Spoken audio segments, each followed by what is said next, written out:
Hello, hello. My name is Anas Sheikh Ali, and today I'll be talking about left-turning tendencies, the different types of left-turning tendencies that come with single-engine prop airplanes, and why we need to understand them. So, uh, before demo purpose, I'll be using this airplane, and let's imagine this airplane is a single-engine prop airplane that has a propeller attached to at the front of the airplane. With that being said, is that let's talk about the different types of left-turning tendencies we have. The first one being torque. The second one we have is going to be corkscrews or slipstream. The third one is gyroscopic precision. And the fourth one we have is going to be a symmetrical load factor, or known as P factor. So before I go into the first one to talk about torque, I just want to talk about 1 second about, for a moment, I want to talk about uh, how we're seeing the propeller from where the pilot is sitting at. So most airplanes that are built in the United States, from where the pilot is sitting at, when the propeller is moving, it's moving clockwise. So we see the propeller turn right and then continue to move that way. So it's important that we understand how the propeller turns because because it's one of the it's gonna make it easy for us to understand how those left turning tendencies are coming. So with that being said, let's talk about torque, how it affects us when we're on the ground and how it affects us when we're in the air. So let's imagine we're lined up with the runway and we're about to take off. We go full powered, and the airplane all of a sudden, when we starts to roll and move fast, is all of a sudden starts to start yawing to the left. Why that's happening? The reason why it's happening is because we know the propeller is moving right, and it's gonna be continuing. The airplane is moving to the left because Newton's third law says for every action there's opposite reaction, and because of that, the airplane is yawing to the left. The reason why the airplane is yawing to the left and it's not rolling is because we're on the ground, and because we're on the ground, the airplane cannot roll. So uh, what torque is going to be doing to the airplane is that it's going to add more weight to the left main wheel of the landing gear, and it's going to start increasing drag, and because of that, we're going to start going to the left, and that's how torque affects us when we're in the ground. While we're in the air, torque can also affect us. So let's imagine we're flying straight level flight and we're just cruising at 2000 RPM. And all of a sudden we decided to add power, and then we decided to fly like around 2300 RPM.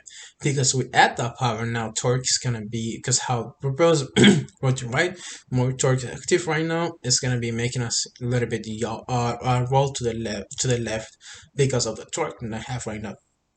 And to counteract this torque, what we have to do is somewhere in the ground, because we don't want the airplane to yaw. We want it to stay straight straight on the center line. As we're going full power on the ground for takeoff, we want to add we want to add right rudder that's necessary for the amount of the left yaw we get in to keep the airplane center line, to keep the nose of the airplane and the tail of the airplane all lined up. The same thing applies while we're in the air. We apply power, your torque is almost making us roll, but we want to keep the nose of the airplane straight and lined up with the with the tail of the airplane. So as we're applying power, we want to add right rudder to keep the nose of the airplane lined up with the tail of the airplane, and we maintain our heading as well. So there are different factors that come into this. So for example, it can be the size of the engine or the horsepower of it. It also can be the size of the propeller on the RPM, the size of the aircraft, and the condition of the ground. So those are the stuff that come with it. For example, if I have an airplane with more horsepower, that means I'm gonna need more right rudder to keep me straight center line on the runway, or to keep me straight and level flight when I'm adding power while I am in the air. So those are how torques are. So basically, torque gives us yaw when we're on the ground, and it gives us a raw while we're in there. So it's important that we understand what torque is. The second one that comes here affect us is going to be corkscrew slipstream. So with this, what's happening is that when we're on the runway and we're about to take off, we go full power. I mean, the propeller is moving super fast, but the airplane's moving slow. So what happens is that there's air that's gonna come from here from the left side. It's gonna go over the airplane, go underneath the airplane again, and it's gonna come and hit the fin line of the vertical stabilizer of the airplane, and that's gonna give us a small amount of turning to the right, yaw to the right, but because of torque, it's gonna overcome and it's gonna make the airplane skip yaw to the left if we're not adding right rudder. So this is coming because we have this effect because the airplane is moving slower, the propeller is spinning faster, there's air coming from it, goes around the airplane, and it comes underneath the airplane, and then hits the fin over here and gives us a little bit uh, uh, right turning, but at then torque is gonna come and overtake it. So that's what the second one. The third one we have is a gyroscopic precession.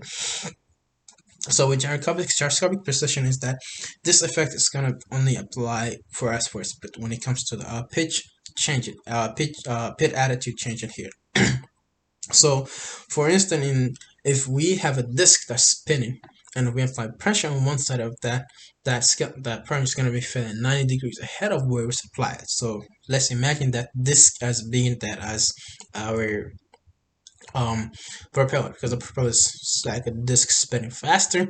So if we apply pressure on one side of it, that pressure is going to be felt on 90 degrees of that where the pressure was applied. So for us that fly that are not flying no turbulent airplanes, it's very hard for us to notice this, but if we were flying turbulent airplane, we will notice it. For the reason being this, so when turbulent airplanes are taking off, they go full power and they're moving fast running because they have to lift the nose of the of the of the airplane, the tail of the airplane, sorry, of the airplane, and so they have to pitch a little bit down. The pitch is changing now because of the force that applying here. It's going to create a little bit of left turning tendencies. So to correct for it, also we need to add right rudder. Otherwise, because of the that small amount of pitch change, it's going to cause the airplane to start yawing to the left as well. So that's the second one, and the third one that we're going to be talking about, the fourth one, sorry, that we're going to be talking about is going to be a symmetrical load factor, or known as P factor.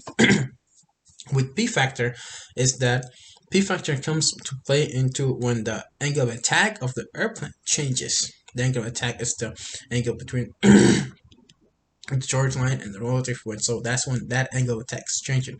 That's when P factor comes to play in. So if we look at the plates of the propeller, they almost look like wings. So if you look at the back of them, they're just flat. If you look at the front, they're a little bit curved. So they act almost like a wings. With that being said, if my airplane was flying straight level fly, and the relative wind is coming this way, it's gonna hit both of both plates at the same time. They're both at the same angle of attack, and it's just gonna be flying normal. But the moment I stop pitching the airplane, now the relative wind is just gonna be almost striking at the bottom of here, and I have a plate that's descending and a plate that's ascending over here. So what this is gonna be doing is that the plate that is descending down the airplane is gonna be having bigger bite of the earth here comparing the plate that's ascending. So unusual, the one that's gonna be ascending is gonna be the right plate here, and then it's gonna be coming here, taking a bigger bite of the earth. And with that, it's gonna be doing is that it will create more thrust.